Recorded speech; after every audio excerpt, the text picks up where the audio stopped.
सबसे पहले मंगल पांडे को मंगल गाने के लिए भेज देना चाहिए बिहार से। किसी व्यक्ति का आंख न काट लेवे, किसी का पैर, एक लंगड़े का अपाहिज था उसका पैर काट लिया। नीतीश कुमार बताइए मंगल पांडे जी, क्या कसूर था कि आपका स्वास्थ्य व्यवस्था इस तरह का सामने आया, नाकामयाब नजर आया। बिहार के अंदर में जो पोल खोल के आपकी सरकार का रख दिया। रिटायर हो डॉक्टर, उसको मंत्रालय मिलना चाहिए। हरियाली आंसू बहाते हैं, नौटंकी कर रहे हैं, तमाम तरह की बातें निकल के सामने आ रही थी। कभी किसी का चूहा खा जा रहा पैर, किसी का आंख खा जा रहा है चूहा। नमस्कार, आप देख रहे हैं वक्त की आवाज इंडिया। मैं हूं आपके साथ खुशी गोस्वामी। अभी पीएमसीएच के बाहर एक पीड़िता ने अपना दम तोड़ दिया। इसलिए नहीं कि वो समय पे हॉस्पिटल नहीं पहुंच पाई या फिर नहीं लेके उसके परिजन पहुंच पाए, इसलिए क्योंकि उसे समय पे एडमिट नहीं किया गया हॉस्पिटल में। वो उसे 6 घंटे तक उसी एम्बुलेंस में पीएमसीएच के बाहर वो पीड़िता तड़पती रही, रेप पीड़िता, और उसे वैसे ही तड़पता छोड़ दिया जाता है। उसके बाद वहाँ पे जो है कांग्रेस के नेता पहुँचते हैं, वो डॉक्टर से बात करते हैं, उसके बाद उसे भर्ती किया जाता है। आखिर में वो दम तोड़ देती है। तो क्या बिहार का स्वास्थ्य व्यवस्था सही है, ये सवाल उठता है। और अगर उसके साथ ऐसा घटना होता है, उसके साथ अगर रेप होता है, तो कानून व्यवस्था पे भी सवाल खड़ा होता है। तो बिहार का कानून व्यवस्था और स्वास्थ्य व्यवस्था इतनी लचर है, दुर्भाग्य है कि ऐसी घटना होती है और उसे समय पे उस पीड़िता को इलाज नहीं मिल पाता है। हम जनता से भी जानने की कोशिश करेंगे, जनता क्या सोचती है, जनता किसे जिम्मेदार मानती है। चाचा, आप बताइए कि बिहार का स्वास्थ्य व्यवस्था कैसा है? देखिए, बिहार का स्वास्थ्य व्यवस्था इस तरह का चरमरा गया है कि पिछले दिनों आपको देखने को मिलेगा, मनीष कश्यप जी एक बच्ची के पैरवी के लिए जाते हैं, चूंकि उनका अपना कुछ था नहीं, एक बच्ची के लिए जाते हैं वो, और उसको उसकी सुविधा के लिए या किसी काम के लिए। तो देखिए, मनीष कश्यप जी एक अच्छे यूट्यूबर भी हैं और जिसकी सरकार उस पार्टी में वो नेता भी है कहीं ना कहीं थे, मगर उनके साथ इस तरह का व्यवहार किया गया, ये देश और दुनिया ने देखा है। और उनकी बात को रखने के बजाय उनके साथ गलत व्यवहार किया गया। ये पूरी तरह से बिहार सरकार की दिमागी संतुलन, स्वास्थ्य व्यवस्था की पोल खोल के रख दिया। नहीं, वो तो ठीक है, लेकिन जो पीड़िता है, मतलब एक पीड़िता के साथ 11 साल की बच्ची के साथ रेप होता है पहले, तो उसके बाद वो इलाज के लिए उसके परिजन पीएमसीएच लेके आते हैं, तो 6 घंटे तक उसे एम्बुलेंस में बाहर रखा जाता है। जब कांग्रेस के नेता वहाँ पे पहुंचते हैं, तब उसे ले जाया जाता है और एडमिट किया जाता है। तो क्या सिर्फ जिसका सपोर्ट, पॉलिटिकल सपोर्ट हो, वही वहाँ पे इलाज करवा पाएगा? आम जनता नहीं इलाज करवा पाएगी वहाँ पे जाके? देखिए, आप को सबसे बड़ी बात कह दे कि मनीष कश्यप से ये कहानी शुरू हुई थी, और मनीष कश्यप वहां पर जब किसी बच्ची के लिए वो ई कर रहे थे, तो उनके साथ घटना घटा, तो उनके साथ कुछ होता है तो कई लोग मुखर होकर कैमरे पे बोल रहे थे सोशल मीडिया पे कि घड़ियाली आंसू बहाते हैं, नौटंकी कर रहे हैं, तमाम तरह की बातें निकल के सामने आ रही थी मनीष कश्यप के बारे में। मगर एक दलित बच्ची जो है, आपको मुजफ्फरपुर से उसके साथ रेप की घटना घट जाती है, 2 दिन तक मुजफ्फरपुर में रखा जाता है। उसके बाद पटना का पीएमसीएच, एशिया का दूसरा हॉस्पिटल माना जाता है, वो पटना पीएमसीएच रेफर करता है। 4 से 5 घंटे तक वो बच्ची एम्बुलेंस में पूरा पटना घूमती है, और कांग्रेस के नेता के हल्ला हंगामा के बाद उस बच्ची को बेड भी मिलता है, और 8 घंटे तक वो बच्ची जिंदगी और मौत से लड़ती है, और लास्ट में वो दुनिया छोड़ के चली जाती है। तो उस बच्ची का क्या कसूर था, बताइए नीतीश कुमार, बताइए मंगल पांडे जी, क्या कसूर था कि आपका स्वास्थ्य व्यवस्था इस तरह का सामने आया, नाकामयाब नजर आया। बिहार के अंदर में जो पोल खोल के आपकी सरकार का रख दिया।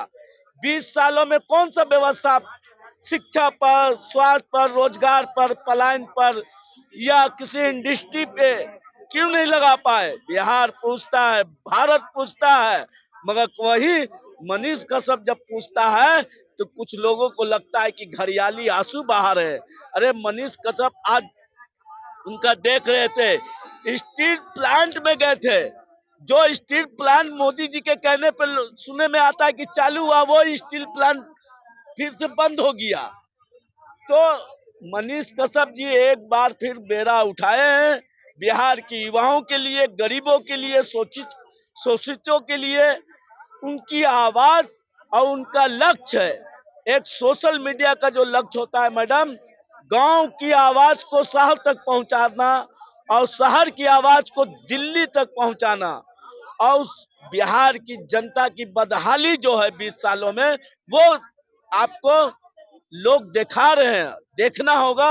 और बिहार परिवर्तन की तरफ बढ़ चुका है अच्छा, मैडम। ये स्वास्थ्य व्यवस्था में कैसे सुधार हो पाएगा, कैसे लगता है आपको, क्या होना चाहिए? देखिए, सबसे पहले मंगल पांडे को मंगल गाने के लिए भेज देना चाहिए बिहार से।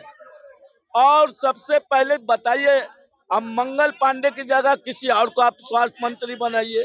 पूरी सरकार जब चेंज होगा, एक अच्छे जनप्रतिनिधि आएंगे चुनकर, वो स्वास्थ्य विभाग उनके जिम्मे मिलेगा, तो खुद ब खुद स्वास्थ्य व्यवस्था सही हो जाएगा। देखिए, हम आपके चैनल के माध्यम से एक बात कह दे, चूंकि हम भी जनता है, वोट देने का अधिकार हमें भी है, एक अच्छी सरकार चुनने का है।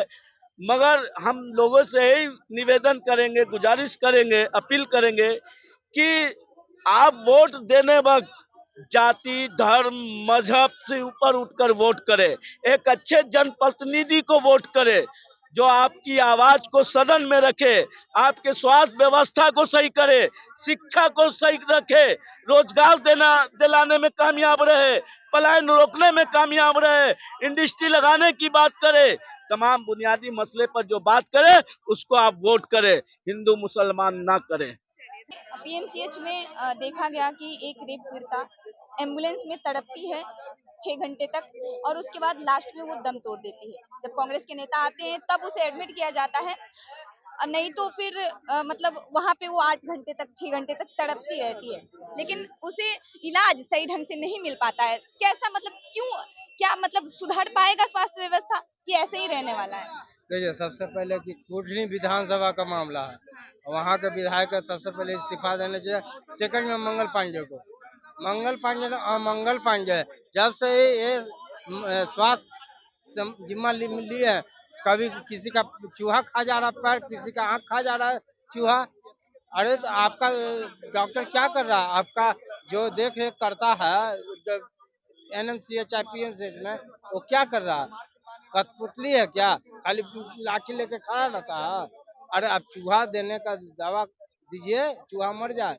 एक किसी व्यक्ति का आंख न काट लेवे, किसी का पैर, एक लंगड़े का अपाहिज था, उसका पैर काट लिया है। क्या कहते हैं कि शराब दारू पी गए, चूहा शराब पी गया। अरे सुशासन की सरकार में एक कांड होता है। 1990 वाला आप बोलते हैं कि 2090 से लेकर 2005 तक होता कैसे सुधरेगा स्वास्थ्य व्यवस्था? आप आम जनता है, आप बताइए। देखिए, जब सबसे पहले हो सरकार, यहाँ का मुखिया टाइप हो, एक जो रिटायर हो डॉक्टर, उसको मंत्रालय मिलना चाहिए। एक डॉक्टर को वो स्वास्थ्य मंत्रालय मिलना चाहिए, एक शिक्षक को शिक्षा मंत्रालय मिलना चाहिए, जो वित्त से रिटायर है वित्त मंत्रालय मिलना चाहिए। ऐसे व्यक्ति को बनाइए, तब जानकारी होगा। जो नहीं जान रहा है हर चीज का, ऐसे व्यक्ति को बनाइएगा तो यही ना होगा। और स्वास्थ्य मंत्रालय एक रिटायर डॉक्टर, जो पढ़े लिखे व्यक्ति रहते हैं, अनपढ़ गंवार तो डॉक्टर नहीं बनते हैं, वो रिटायर होते हैं, उनको चुनाव लड़ाइए कोई विधानसभा से, और जो काबिल है उनको स्वास्थ्य मंत्रालय बनाइए। जो शिक्षा है, शिक्षा में है, वो शिक्षा मंत्रालय दीजिए, सब सुधर जाएगा। ये जिसको दीजिएगा, जिसको कखा करना नहीं आ रहा उसको मंत्रालय दीजिएगा तो क्या, जिसको मोजा पैर में पहनना है, माथा में पहनना है, उसको जानकारी है नहीं कि पैर में पहनना कि माथा में, तो उसे स्वास्थ्य मंत्रालय उसको संभाल दीजिएगा। मतलब आप ये कहना चाहते हैं कि जिसको जो सौंपा गया है, जैसे गृह मंत्रालय चाहे स्वास्थ्य मंत्रालय एग्जाम्पल में ले लें, तो उसको उस चीज के बारे में जानकारी नहीं है, लेकिन उसको दे दिया गया है, ये कहना चाहते हैं? हाँ, ये कहना चाह रहे हैं। जिसको जानकारी हो उसे देना चाहिए, हाँ, तब सुधरेगा। सब सुधरेगा। हर विभाग में हर विभाग से जो रिटायर है उसको चुनाव लड़ा, वो मंत्रालय दे पढ़े लिखे व्यक्ति को, अनपढ़ गंवार को नहीं कि कखा का न जाने और पूरा लिख दिया। जो दवा चलाना है कैंसर में तो चला रहे हैं टीवी में। तो ये मांग नीतीश कुमार से कर रहे हैं आप? हाँ, मांग कर रहे हैं। अब क्या मांग करेंगे, वो तो रिटायर हो गए। अब रिटायर हो गए? अब रिटायर हो गए, मुख्यमंत्री तो अभी वही है। रिटायर होने के कगार पे आ गए हैं। हाँ। जिनका महिला का अपमान करते हैं, जो एक सदन कहता है मंदिर हाँ। सदन, वो मंदिर में एक महिला के ऊपर टिप्पणी कैसा गलत बयान देते हैं। एक महिला शिक्षा को जब सम्मान करने के बाद उसके पीठ पीछे दे धर रहे हैं, राष्ट्र गाना का अपमान कर रहे हैं। किसी आपसे उम्र में छोटा उसका पैर धर रहे हैं। तो ये इस बार बदलाव चाहती है जनता? बदलाव चाहती है इस बार बिहार। तो आपने सुना कि साफ तौर पे जनता का क्या कहना है और जनता भी सवाल खड़े कर रही है और सवाल उठना लाजमी भी है, क्योंकि कांग्रेस के पार्टी के नेता भी लगातार इस पे बोल रहे हैं, इस पे सवाल खड़े कर रहे हैं और ये लाजमी है सवाल खड़ा होना।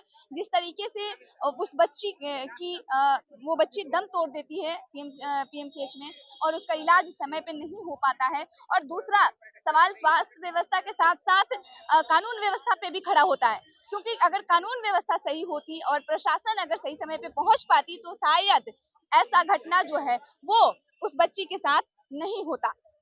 तो इस पे आप क्या सोचते हैं, आपकी क्या राय है, हमें कमेंट में जरूर बताएं। और आप अपनी जो है आपको क्या लगता है किस कारण से स्वास्थ्य व्यवस्था इतनी जो है वो खराब है बिहार में, और कानून व्यवस्था क्या सुधार होना चाहिए, कैसे सुधरेगा स्वास्थ्य व्यवस्था और कानून व्यवस्था, इस पे भी अपनी राय प्रतिक्रिया हमें कमेंट में जरूर बताएं। इस खबर में इतना ही, धन्यवाद।